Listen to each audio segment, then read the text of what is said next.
Hi, and welcome to this live reading from The Bastard Prince, a royal romance with humor. It's Reigning Royals series by Alix Nichols, and this is presented by Itsy Bitsy Book Bits.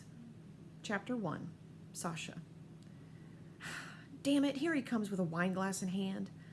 Grinning at me from a few meters away, Jorg points at the lavish buffet table and mimes if I'd like him to fetch me something to eat or to drink. I shake my head. Now that I acknowledged him, it's too late to pretend I haven't seen him or rush to the ladies' room, or to Mom and Dad's side, or to my sister Patricia and her fiancé Damien, whose engagement we're celebrating tonight in this exclusive Parisian venue, or even to the dance floor.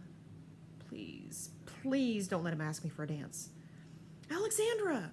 Jorg exclaims, halting next to me. I mean Sasha. That's what your friends and family call you, right? I was looking for you all over this place. Is that so? I bet you refueled at every stop. An hour ago, when this Swiss diplomat, a friend of my well-connected lawyer sister's even better-connected fiancé, dragged me to the dance floor, he was tipsy. Thankfully, the music stopped after just one dance. We went out to the balcony where he told me more than I ever wanted to know about his life, his recent big promotion, and his search for a soulmate. As politely as I could, I tried to convey he'd better search elsewhere. Unfortunately, Patricia had told him I was verifiably single and heterosexual. Based on those two precious pieces of information, he'd assumed I'd be desperate for someone to hug and have fun with on lonely nights. But I'm already having so much fun with my dialysis machine. 5 days a week, I spend several hours bound to it, getting my blood filtered and purged. I've been on home hemodialysis ever since my unsuccessful kidney transplant. The new kidney failed almost at once. Before that, I'd been getting dialysis in a center. Having to travel back and forth and spend so much time in a drab unit stole my independence and crushed my soul. I hated it so much I asked to be trained to do it at home. And that's what I've been doing for the past 4 years. In theory, Mom is my care partner, but her role is being present in my apartment during the hours when I go to the dialysis room, set up the equipment, connect the needles, and manage my treatment like the autonomous woman that I am. Jorg, who's been rambling on about something, stops talking and asks, "Shall we dance?" His eyes roll in his head for a second and he sways, but he gives himself a shake and widens his stance. It's tempting to reply, "With pleasure. The question is, can you?" But that would be too rude, even for a hopeless cynic like me. Being a journalist, it's never a good idea to embarrass and drive away a chatty diplomat who may turn out to be a source of precious information.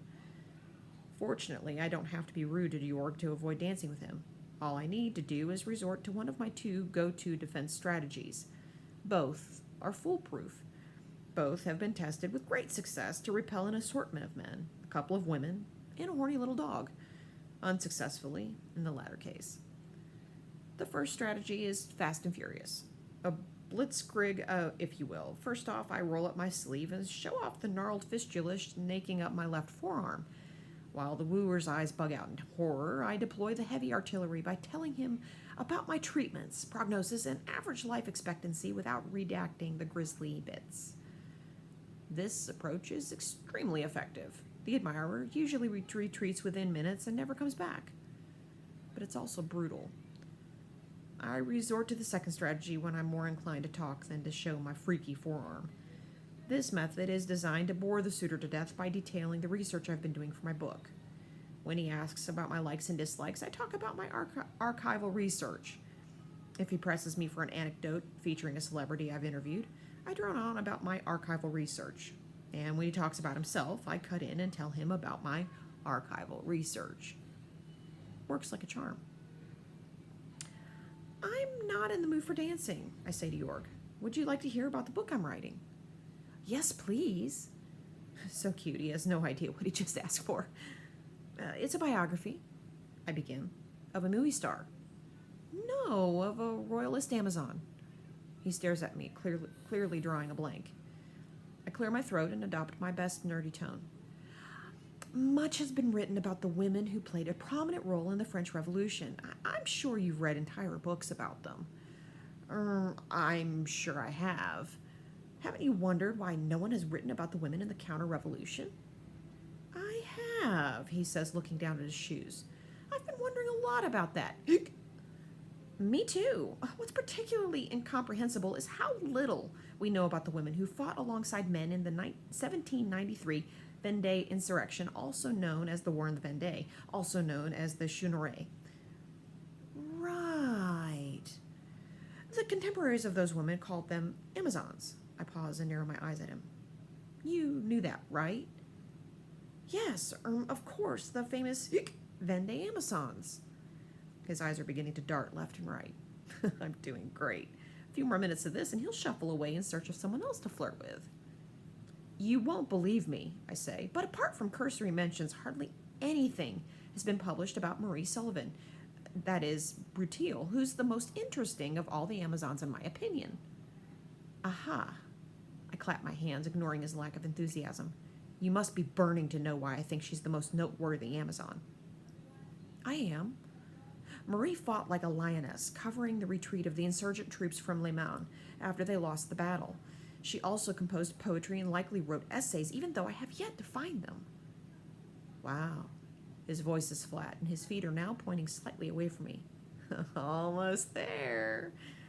It really bothers me, I plow on, how little we know about that remarkable woman because of how little interest our historians have taken in her.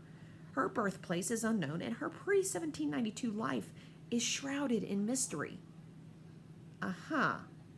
Was she from the Vendée? I continue. In her poem, she uses words and expressions common in Savoy at the time.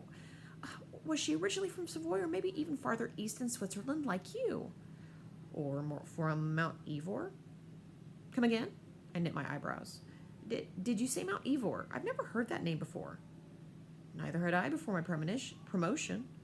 Do tell. He leans in and winks at me. It exists. I mean, it's a real place. I mean, a country. The Swiss intelligence service rep at the embassy read me in about it a few days ago. He lifts his hands to either side of his head and displays his fingers in a mind-blown gesture.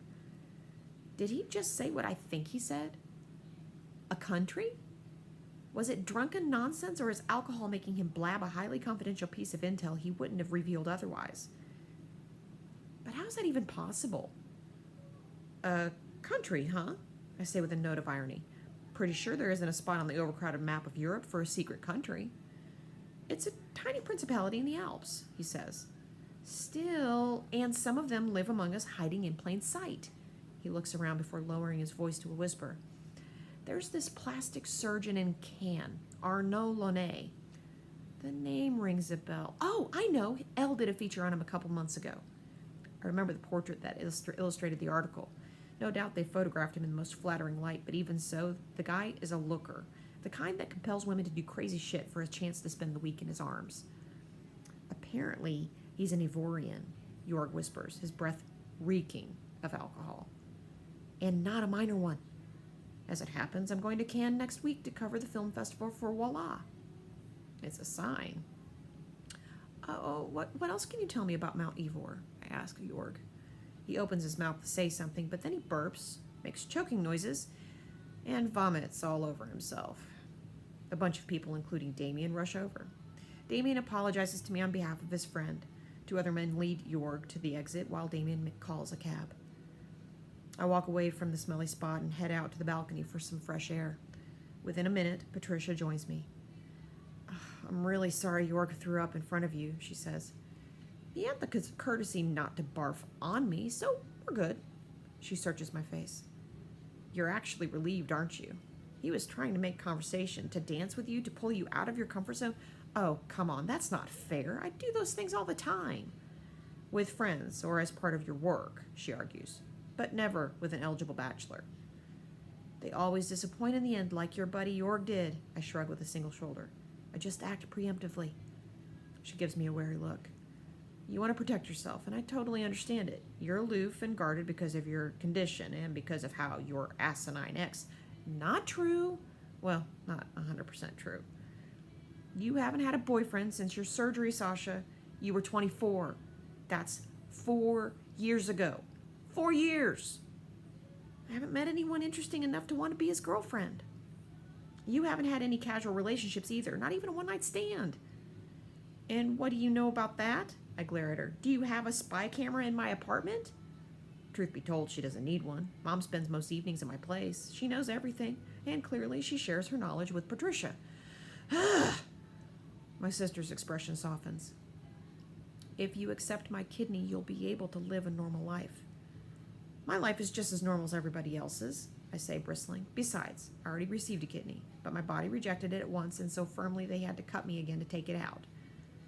That kidney was from an unrelated deceased donor. You'll have a much, much better chance with mine. I raise my chin. Thanks, but no thanks. I'd rather get dialysis than go through a transplant surgery again only to see the graft fail again. And don't get me started on how much the prospect of my younger sister having an organ carved out of her for nothing terrifies me. If my immune system kills the transplant again, and I believe it will, she'll resent me for the rest of my life, and I'll hate myself for the rest of mine.